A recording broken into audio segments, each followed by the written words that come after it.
Hey guys, this is Dave McMahon, Editor-in-Chief of Powersports Business magazine.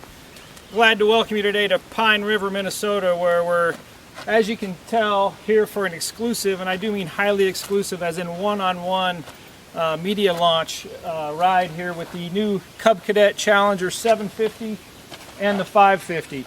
Today I have with us Tom Mielke. He's the UTV product manager for Cub Cadet, and Cub Cadet's really ramping up their entry into the UTV market, and Tom is one of the latest additions to the company. He's going to give us a quick walk around here of some of the cool new features of the Cub Cadet Challenger 750. So Tom, if you just want to give us a little insight into some of the new cool things you guys got going on this new unit. Thanks, Dave. Our intention when we set out to create this product was to look for opportunities, number one, to eliminate some pain points that consumers are experiencing, and then to bring a level of innovation to really step things up to the next level. We definitely had automotive styling and appointments in mind when we were doing this, and that starts right away with the automotive style door. What this door allows us to do, in addition to protecting the driver and riders from splash and mud and things like that, is it's actually an integral part of the rollover protective structure. So this is a steel reinforced door.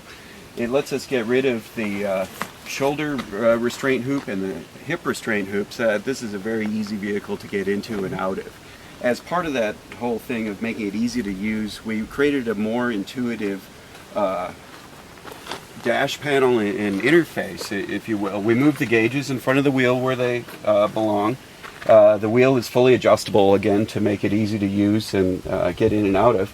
And then we have an automotive style prindle, as they're called, which comes from the park, reverse, neutral, drive, and low that you see on your car. This actually has a park position in the transmission, just like a car or a pickup truck would.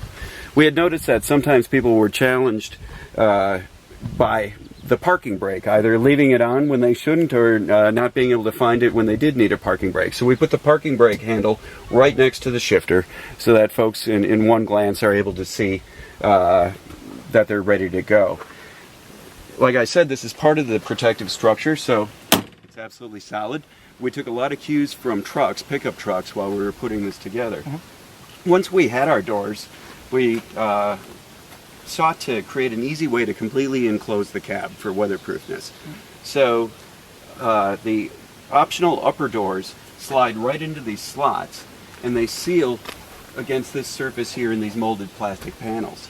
These molded plastic panels are something that we're really proud of.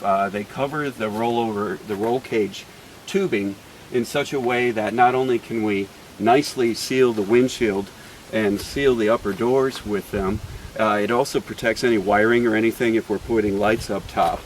And this is a Cub exclusive feature. You'll see these holes on the inside of the B, or the rearward pillars here. This allows us to put some accessory mounting tubes in a variety of positions so that we can mount things like a gun boot, like a spare tire holder, like a chainsaw boot, up and out of the way, leaving the bed to be still fully functional and for the dumping feature to work and all that, so people can keep their tools away from their materials, sure, if you will.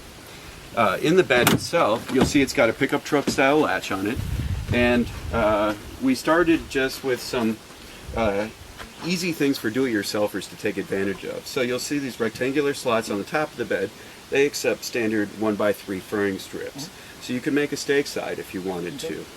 You'll see deeper in the bed are these T-slots, where we're developing a line of accessories that index into these T-slots and stay put. So that would be things like a cooler, a toolbox, and who knows what else we're going to come up with in the meantime. These slots also happen to accommodate 3/4-inch plywood. So if you wanted to partition the bed to keep different materials separate, tools separate from materials, that's easy to do. And then we've got, you'll see this horizontal ledge that goes all the way around, where you could lay down a piece of plywood and create a double-decker, sure, if you wanted to do that to keep things separate. Nice. Everything that you see on this vehicle is standard. But they all have the same features, and I'll just go over the standard equipment because this is really a loaded package. For one thing, you've got full-size protective doors. Mirrors are standard equipment. The roof is standard equipment. This sealed windshield is standard equipment. their 3,500-pound winch is standard equipment. We have high-end three-way adjustable shock absorbers that are standard. The A-arm guards, which wrap around the A-arms for protection both from the front and the rear on all four corners, are standard equipment. All in all, we think it's one of the best value packages that anyone's going to find on the market today. And really what we've been trying to provide is a utility vehicle that when people see it, they frankly say, wow, that's more than I thought I could afford. Right. And that is our value proposition with these. Yeah. And so while they are truly utility machines with a dump bed and 500-pound bed capacity and things like that, they're also a lot of fun to drive. They've got 1 foot of ground clearance, great off-road capability, and I'm looking forward to you driving it right now and seeing what you think. I appreciate it, guys. This, as we've learned this morning, the utility prospects for this Cub Cadet Challenger are pretty much out the roof in terms of what you might be able to do with it. So keep an eye on Cub Cadet Challenger in 2017. They're looks like they're here to stay, and we'll be hearing more from them in the coming months.